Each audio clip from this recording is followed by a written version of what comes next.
ایک جسٹس مظاہر نقوی ہیں, تو عمران خان کو ریلیف چیف جسٹس کیسے دلوائیں؟ سر بیک وقت دو ہم خیال گروپ نہیں ہو سکتے. میں تھوڑی سی یہاں پہ کریکشن کروں. ہم خیال جو ہے وہ بیسیکلی بندیال اور اس کا جو بینچ ہے, جو بندیالوی ججز ہیں, جو بندیالوی بینچ جن کے بارے میں کہا جاتا ہے, وہ ہم خیال ہیں. باقی یحییٰ خان افریدی جو ہے وہ کبھی قاضی کے ساتھ نہیں رہا, وہ اپنی انڈیپینڈنٹ سوچ رکھنے والا ہے. لیکن اگر آپ سپریم کورٹ میں تقسیم کو اگر واضح کرنا چاہتے ہیں تو آپ یہ کہہ سکتے ہیں کہ انڈیپینڈنٹ ججز ورسز یا انڈیپینڈنٹ ججز ورسز یہ ہم خیال ججز.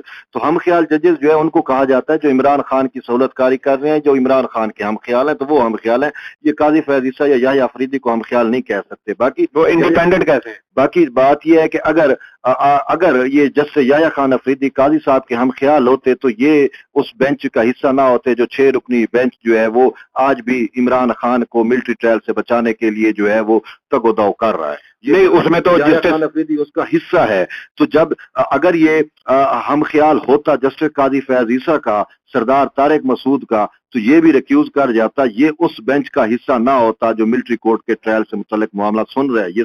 یہ آپ کو ڈفرینس آف اوپینین میں بتا رہا ہوں. جسٹس وہ جو پوائنٹ آف ویو تھا قاضی فیاض عیسیٰ کا, اس کو تو یحییٰ صاحب نہیں مان رہے. تو یہ جسٹس قاضی فیاض عیسیٰ کے جو بیانیہ تھا یا ان کی جو سوچ تھی, ان کا جو موقف تھا, جو رائے تھی, اس کو تو جسٹس منصور علی شاہ نے بھی تسلیم نہیں کیا تھا. وہ بھی بینچ کا حصہ رہے تھے. باقاعدہ جب حکومت کی جانب سے ان پر اعتراض کیا گیا تو وہ بینچ سے الگ ہوئے. تو پھر اس طرح تو ان کے اپنے جو ججز ہیں, برادر ججز جسٹس قاضی فیاض عیسیٰ کے, وہی ان کے موقف, ان کی رائے کی تائید نہیں کرتے, تو پھر آپ کیسے جو ہے ان کے وہی میں کہہ رہا ہوں کہ وہ انڈیپینڈنٹ ججز ہیں, ان کی اپنی سوچ ہے. اور یہ جو آپ نے مجھ سے سوال کیا تھا, اب یہی پوائنٹ آپ کے اپنے سوال کو جو ہے وہ نگیٹ کر رہا ہے کہ بھائی وہ اس کے اگر ہم خیال ہوتے یا اس کے ساتھ ہوتے تو اس کے پوائنٹس کو یا قاضی فیاض عیسیٰ کو جو ہے اون کرتے. انہوں نے اون نہیں کیا. تو اٹ مین کہ جو میں کہہ رہا ہوں کہ یہ انڈیپینڈنٹ ججز ہیں, یہ انڈیپینڈنٹ سوچ رکھنے والے ہیں. ہر کیس کے اوپر ان کا سوچ, ان کا جو اوپینین ہوتا ہے وہ ڈفرینٹ ہوتا ہے. نہیں ضروری کہ وہ قاضی فیاض عیسیٰ کے اوپینین کے ساتھ میچ کرے. تو اسی وجہ سے چلیں یہ ہمارا معاملہ ذرا دوسری سائڈ پہ جا رہا ہے. ہم اسی کیس کے اوپر دوبارہ واپس آتے ہیں. عمران خان کو کیس میں نامزد کیا گیا. کہا گیا کہ اس وکیل نے چیئرمین پی ٹی آئی کے خلاف بلوچستان ہائی کورٹ میں کوئی درخواست دائر کی ہوئی تھی. اس درخواست کا عمران خان کو کوئی علم نہیں تھا کہ وہ درخواست کس حوالے سے تھی, اس میں کیا موقف اختیار کیا گیا تھا. لیکن جب یہ قتل ہوا, اس قتل کے روز ہی وزیر اعظم کے معاون خصوصی ہیں عطا تارڑ, ان کی جانب سے ایک پریس کانفرنس کی گئی. ان کی جانب سے کہا گیا کہ اس میں چیئرمین پی ٹی آئی کو نامزد کیا جائے گا, ان کے خلاف یہ مقدمہ درج کرایا جائے گا. اگلے روز وہ مقدمہ اسی طرح درج ہو جاتا ہے چیئرمین پی ٹی آئی کے خلاف. کیا آپ نہیں سمجھتے کہ یہ مقدمہ سیاسی انتقام کے لیے بنایا گیا تھا, اور عدالتوں میں اس طرح کے مقدمات جو ہیں وہ نہیں آنے چاہیے, اور عدالتوں کو اس طرح کے جو مقدمات ہیں اس میں ہمارے پاس سامنے ماضی میں ایک مثال موجود ہے, اس حوالے سے بھی میں آپ سے سوال کروں گا. تو یہ جو پولیٹیکل وکٹمائزیشن ہو رہی ہے, کیا آپ نہیں سمجھتے کہ یہ غلط ہے؟ دیکھیں, پہلی بات ہے کہ یہ پولیٹیکل وکٹمائزیشن میں تو اس کو نہیں کہہ سکتا. یہ پولیٹیکل میٹر ضرور ہے. اور لیکن آپ نے جو شروع میں بات کی کہ عمران خان کے خلاف جو ہے وہ درخواست اس نے دی عبدالرزاق شر نے, اور عمران خان کو پتہ نہیں تھا, تو یہ اس بات کو میں نہیں مانتا. خان صاحب کو پتہ تھا. کیونکہ یہ خان کو کیسے پتہ تھا؟ جب یہ درخواست دی گئی ہے, تو جب درخواست دی جاتی ہے تو جو فریق جس میں بنائے گئے ہوتے ہیں ان کو بھی اس کی کاپی اگر دی جائے یا نہ دی جائے, کم سے کم ان کو نوٹس جو ہے, جب بھی یہ درخواست ابھی تک سماعت کے لیے مقرر نہیں ہوئی, ہو چکی تھی. قتل سے ایک دن, اس کے ایک روز بعد اس کی ایک دن پہلے قتل ہو گیا, دوسرے روز اس کی سماعت ہونی تھی. سماعت ہوگی تو نوٹس جاری ہوتے ہیں نا. نہیں, آپ سمجھ نہیں رہے. جب بھی کوئی وکیل درخواست دائر کرتا ہے نا, جب بھی, چاہے وہ ہائی کورٹ میں ہو چاہے سپریم کورٹ میں ہو, جب وہ وکیل درخواست دائر کرتا ہے, وکیل کی بات کر رہا ہوں, اب تو وہ جس میں اس نے فریق بنائے ہوتے ہیں نا, ان کو نوٹسز دینا ضروری ہوتے ہیں. یعنی کہ ان کو آگاہ کرنا ہوتا ہے, اور وہ نوٹس ساتھ لگائے جاتے ہیں اس درخواست کے ساتھ کہ میں نے ان کو آگاہ کر دیا ہے. یہ ایک پروسیجر ہوتا ہے. تو یہ اب کہنا کہ خان کو پتہ نہیں تھا. اچھا, عدالتیں فریقین کو نوٹس کیوں جاری کرتی ہیں پہلی سماعت کے؟ وہ عدالتی نوٹس ہوتا ہے. یہ وکیل آگاہی دیتا ہے کہ بھی میں نے آپ کے خلاف جو ہے وہ درخواست دائر کی ہے. یہ عام سا یہ ایک پریکٹس ہے, ہر کورٹ کے اندر یہ ہوتا ہے. اور اس کے علاوہ اگر آپ کہیں کہ خان کو پتہ نہیں تھا, پورے پاکستان کے میڈیا نے اس چیز کو چلایا تھا, تو اب خان کو کیسے پتہ نہیں ہوگا؟ پتہ تھا. دوسری بات ہے کہ پولیٹیکل نوعیت کا یہ معاملہ ضرور ہے. وہ پولیٹیکل نوعیت کا معاملہ کیوں ہے کہ عبدالرزاق شر کون تھا؟ بات یہ ہے عبدالرزاق شر جو ہے وہ جعفر آباد سے نصیر آباد والی ڈویژن نصیر آباد سے ان کا تعلق تھا اور وہ تحریک انصاف کے خود وہاں کی لوکل قیادت میں سے تھے اور خود انہوں نے تحریک انصاف کا حصہ رہے ہیں. آج بھی میرے پاس وہ ثبوت پڑے ہیں اور وہ ثبوت پبلک ہے کہ جب وہ کون سے تھے وہ سوری قاسم سوری کے ساتھ انہوں نے مل کے جوائن کی تھی یہ تحریک انصاف تو وہ تو پی ٹی آئی کا اپنا بندہ تھا اس کو غالباً نکال دیا گیا تھا پی ٹی آئی سے. اب نکالا یا نہیں نکالا وہ الگ بات ہے لیکن سانحہ 9 مئی کے بعد میرا سوال سر یہ تھا کہ وزیر اعظم کے معاون خصوصی ایک دن پہلے پریس کانفرنس کرتے ہیں, اس وقت تک مقدمہ درج نہیں ہوتا, ان کی پریس کانفرنس کے بعد مقدمہ درج ہوتا ہے اور ایک شخص کو اس میں نامزد کر دیا جاتا ہے. معاون خصوصی اس کیس میں ریلیونٹ ہے. بات یہ ہے کہ دیکھیں وہ کچھ بھی کہتا رہے, اس نے پولیٹیکلی اپنا گین کرنے کی کوشش کی ہوئی, کچھ بھی کیا ہوگا. بات یہ ہے کہ کس کی مدیت میں ایف آئی آر کٹا ہے. ٹھیک ہے, ایف آئی آر اگر اسٹیٹ کی مدیت میں کٹا ہوتا نا تو کہیں نہ کہیں ہم دوش دے دیتے معاون خصوصی کو, وزیر اعظم کے وہ آپ تارڑ کی بات کر رہے ہیں نا, ہم اس کو دوش دیتے بھئی یہ انہوں نے کیا کر دیا.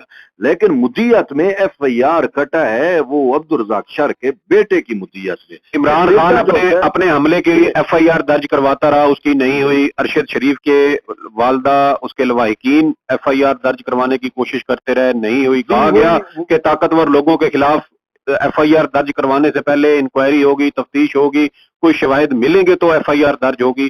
ایک سابق وزیر اعظم کے خلاف بھاگتے بھاگتے ایف آئی آر ہو گئی, کیا یہ بدنیتی نہیں ہے؟ میری بات سنیں کہ پہلی بات ہے کہ ایف آئی آر جو ہوتی ہے نا, ایف آئی آر میں جو لواحقین کا حق ہوتا ہے, متاثرین کا حق ہوتا ہے, متاثرین کا حق. عمران خان کے کیوں نہیں ہوتا؟ لواحقین کا حق ہے کہ وہ عمران خان کون سا قتل ہو چکا ہے وہ کہتے ہیں میری قتل کی ایف آئی آر. ارشد شریف وہ تو یار یہ گھوڑے کی طرح ادھر بھاگ رہا ہے ادھر بھاگ رہا ہے, وہ تو قتل ہی نہیں ہوا. قتل ہو وہ تو اپنے نظام کا قتل, وہ اپنے قتل بھئی ایک شخص قتل نہیں ہوا وہ کہتے ہیں میرے قتل کی ایف آئی آر. آپ کے خیال میں بے نظیر قتل ہو پھر ایف آئی آر تیری کاٹیں گے. بے نظیر کو جو قتل کیا گیا تھا کی ایف آئی آر کٹ جائے, یار یہ کیسے ہو سکتا ہے؟ میں کسی بھی سینسیبل بندہ مجھے بتا دے کہ یار ایک شخص قتل نہیں ہوا وہ کہتے ہیں میرے قتل کی ایف آئی آر کاٹو. قاتلانہ حملے کی اس نے کہی تھی, قاتلانہ حملے کی تو ہو سکتی ہے نا سر. قاتلانہ حملے کی ابتدائی رپورٹ جو درج ہے وہ ہو چکی ہے. آپ کے خیال میں بے نظیر جو شہید ہوئی تھی انہوں نے بھی کیا کوئی سیاسی مفاد لینے کے لیے اپنے اوپر حملہ کروایا تھا؟ کیونکہ انہوں نے وہ تو شہید ہو گئی, قتل ہو گئی, اور اس کے بعد ان کی پارٹی ایک بندی شہید ہو گئی تو وہ سیاسی مفاد لینے کے لیے کیسے شہید؟ عمران خان مر جاتا تو آپ کے خیال میں کی بات سمجھ, آپ اپنی بات جو کر رہے ہیں میں اسی سے حوالے سے آپ سے سوال کر رہا ہوں. ایک بندہ مرے ایک بندہ قتل ہو تو ایک جواز بنتا ہے کہ وہ قتل ہو گیا. ایک بندہ قتل ہی نہیں ہوا وہ کہتا ہے میرے قتل کی اقدام قتل کی ایف آئی آر نہیں ہوتی, اقدام جرم نہیں ہے. اقدام قتل کی ایف آئی آر ہوتی ہے تو اس کی رپورٹ درج ہو چکی ہے, اور وہ بھی کس نے کروائی تھی؟ بندیال نے کروائی. عمران خان کی ہوئی ہے تو عمران خان کی چیف جسٹس بندیال نے کروائی. میں یہی آپ سے پوچھ رہا ہوں نا کہ عمران خان کی تو جو درخواست تھی کیا اس درخواست کے اوپر وہ مقدمہ درج ہوا ہے؟ سر اب اس کی مرضی منشا کے مطابق نہیں ہوا تو یہ الگ بات تو یہی سوال ہے میرا کہ جب عمران خان ارشد شریف کے لواحقین نہیں کروا سکے تو ایک سابق وزیر اعظم کے خلاف تو آج کہہ رہے ہیں کہ عمران خان کو ہمارے ارشد شریف کی والدہ نے سپریم کورٹ میں بتایا ہے, سپریم کورٹ میں کہا ہے, درخواست دی ہوئی ہے کہ بھائی میرے بیٹے کے قتل میں عمران خان کو تفتیش میں شامل کرو. بالکل ٹھیک ہے, لیکن انہوں نے جو مقدمے کی درخواست دی تھی اس میں تو عمران خان کا نام نہیں تھا, چند طاقتور شخصیات کا نام تھا, ان کے خلاف آج تک ایف آئی آر نہیں ہو سکی. سر ایف آئی آر کیوں یہ قانون پورا جے آئی ٹی بنا ہوا ہے, اب تو اس پہ پورا اسپیشل جے آئی ٹی بنا ہوا ہے بابا. اس کے اوپر وہ ایف آئی آر ہوتی تو بھی جے آئی ٹی بنتا. ارشد شریف کا ایف آئی آر بھی ہو گیا اور اس کا جے آئی ٹی بھی بنا, اور اس میں اب خان پیش نہیں ہو رہا, پیش ہو تو پتا چلے نا. اچھا یہ بتائیں کہ عمران خان کے خلاف بھی کیس چل رہا ہے, ماضی میں سابق وزیر اعظم ذوالفقار علی بھٹو کے خلاف بھی اسی قسم کا ایک بھونڈا کیس بنایا گیا اور اس مقدمے میں ان کو سزائے موت سنا دی گئی, پھانسی چڑھا دیا گیا. کیا سمجھتے ہیں کہ اس طرح دوبارہ ایک سابق وزیر اعظم عمران خان گنگو تیلی کو شہید ذوالفقار علی بھٹو کے ساتھ کیا ملاتے ہو؟ بات یہ ہے کہ آپ کو تو یہ مثال ہی نہیں بنتی. وہ کیس ٹوٹل ڈیفرنٹ کیس. کیسے ڈیفرنٹ تھا؟ اس میں بھٹو کا قتل ہی عدالت نے کیا تھا. تو میں یہی کہہ رہا ہوں کہ وہ مقدمہ کون تھا جس میں عدالت نے ان کو پھانسی سنائی تھی؟ وہ مقدمہ دیکھیں، بات ہے اس کی ایف آئی آر کٹی سپریم کورٹ میں، وہ اینڈ پہ مقدمہ آیا تھا کہ ہائی کورٹ سے ٹرائل کورٹ سے ہوتے ہوئے سپریم کورٹ میں اب کہاں چل رہا ہے؟ یہ تو پیش ہی نہیں ہو رہا، جے آئی ٹی میں بھی پیش نہیں ہو رہا، بلوچستان ہائی کورٹ کو مطلوب ہے پیش نہیں ہو رہا، بلوچستان پولیس کو مطلوب ہے پیش نہیں ہو رہا، کہتا ہے بھائی میں پیش ہوں گا تو مارا جاؤں گا۔ وہ بھٹو تو پیش ہوتا تھا، اس نے تو صعوبتیں برداشت کی، وہ تو گرفتار رہا، اس شخص کو تو آدھا دن گرفتار کیا ہوا، بندیال اور اس کی سیاسی امت تک پورا جوڈیشل سسٹم ہل کے رہ گیا کہ ہمارے صادق امین کو جرأت کیسے ہوئی، کس کو جرأت ہوئی گرفتار کرنے کی۔ پھر آپ نے دیکھا نہیں کہ راتوں رات اس کو جو ہے یہ سارے ایکٹیو ہوئے اور کس طریقے سے اس کو ایسے مکھن میں سے جیسے بال نکالا جاتا ہے نا، ایسے عمران خان کو نیب کی طویل میں سے نکال کے اور پھر ایسی ضمانتیں دیں جس کی نظیر پاکستان کے پورے جوڈیشل سسٹم میں نہیں ملتی۔ اسی وجہ سے آپ مجھ سے اختلاف کرتے ہیں، لیکن بات حقیقت ہے۔ کیسے حقیقت ہے؟ کیسے ریلیف؟ بندیال کا ساسو ماہ کا جورسپروڈنس اوور آل پاکستان کے جوڈیشل سسٹم پہ اپلائی کرتا ہے نا، تو پھر یہی ہوتا ہے کہ جو مستقبل میں بھی مقدمات درج ہوں گے اس میں بھی خان صاحب آپ کو ضمانتیں ہوں۔ کس نے دی تھی یہ ضمانت؟ یہ ہائی کورٹ نے دیا تھا۔ تو اس میں بندیال صاحب کا کیا لینا دینا؟ تو بندیال پورے جوڈیشل سسٹم کا ماسٹر مائنڈ ہے۔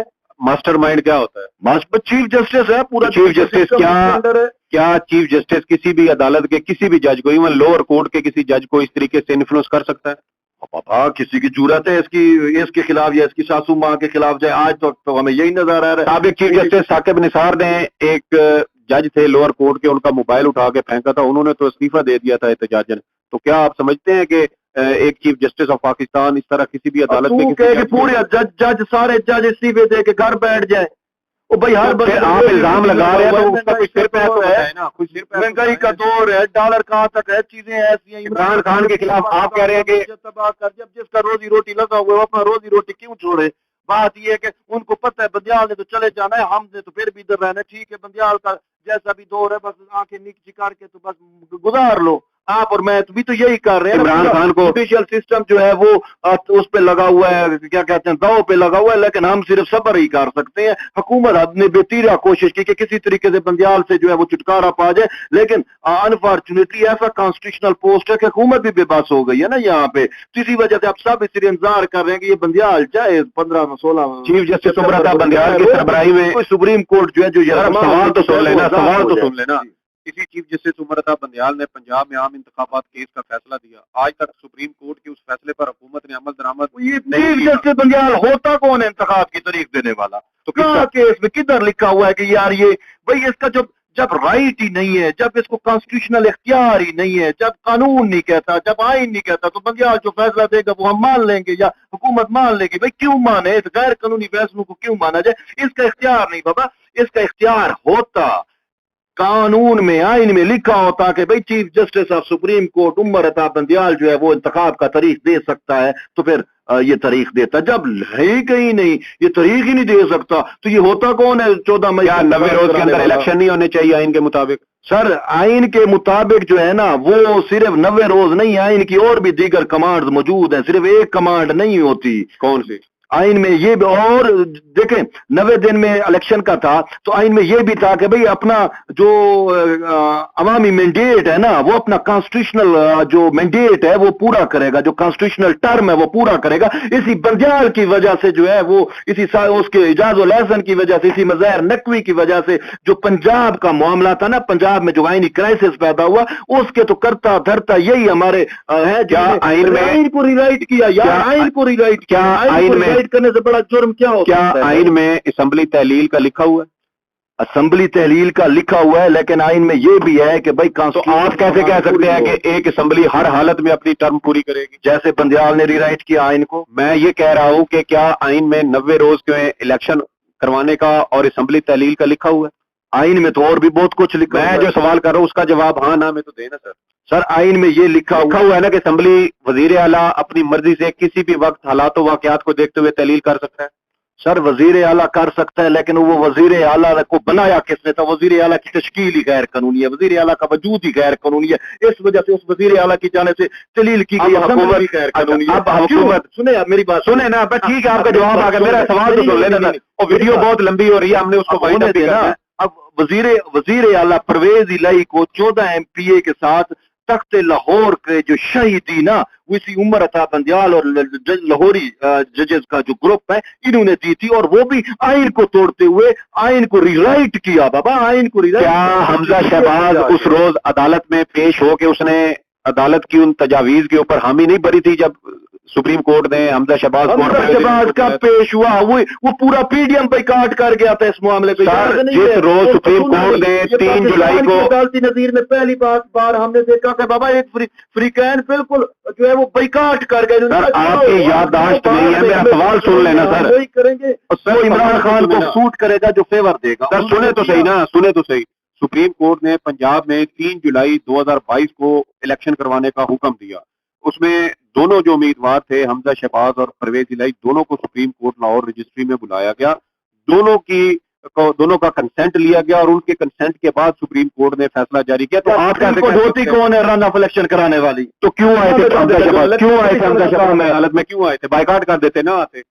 بیکاٹ بعد میں کر گئے نا، بعد میں کیوں کیا؟ جب عدالت نے بلایا تو اس نے کہا بھائی چلو پھر بھی عدالتی سسٹم ہے دیکھ تو لیں، لیکن جب اس نے دیکھا بھائی ان تلو میں تیل نہیں ہے، یہ تو پورے آئین اور قانون کو، سپریم کورٹ کی روایات کو، سب کو جو ہے انہوں نے جو بڑی مہربانی طیب بلوچ صاحب، بہت شکریہ. عمران خان کی ایف آئی آر والا مقدمے پہ تو ہو گیا نا سر، ہو گیا نا. آپ کی رائے ہم نے دیکھ لی. آپ کہتے ہیں کہ جو ذوالفقار بھٹو تھے وہ شہید ہوئے، عمران خان کے خلاف مقدمہ بھی غلط ہے. ٹھیک ہے، آپ کی تمام تر جو رائے ہے وہ ہمارے سامنے آ چکی ہے. ہمارے انشاءاللہ ناظرین اس کے اوپر فیصلہ کریں گے کہ آپ کی رائے کس حد تک درست ہے. کیا supreme court of Pakistan chairman Tehreek Insaf کو ریلیف دے گی، عبوری ریلیف ملے گا یا مستقل ریلیف ملے گا؟ یہ 24 جولائی کو اس کیس کی دوبارہ سماعت ہوگی.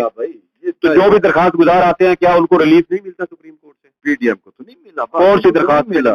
بہت سارے، جب ہزاروں مقدمہ یہی سپریم کورٹ ہے جو جیلی کیسز بھی بناتی رہی ہے. کون سے جیلی کیسز؟ سابق صدر آصف علی زرداری کے خلاف جیلی بینک اکاؤنٹ کا جیلی کیس جو ہے سپریم کورٹ سے بنایا گیا تھا. نہیں تو کیا وہ فلودے والوں کے اکاؤنٹ سے پیسے نہیں نکلے تھے؟ وہ بھائی جب جو بینک جو اکاؤنٹ ہی جیلی تھے، ہاں تو کدھر سے آئے؟ تو آپ فلودے والے کا ڈال دو، طیب کا ڈال دو، کسی ریڈی والے کا ڈال دو، کدھر سے آئے تھے؟ وہ کہاں پہ ہے پیسے؟ چلو بتاؤ، وہی پوچھ رہا ہوں. کیس آپ نے بنوایا، امریکن جج لگایا، بتاؤ نا وہ پیسہ کدھر ہے؟ چلو چلیں اس کے اوپر ہم انشاءاللہ ایک اور ویڈیو کریں گے. اب تک کی جو ویڈیو تھی وہ تمام تر تفصیلات ہم نے آپ کے سامنے رکھنے کی کوشش کی. کچھ سوالات تھے اس کے جواب بھی ہم نے تلاش کرنے کی کوشش کی. سعید بلوچ کو اجازت دیں. اللہ حافظ.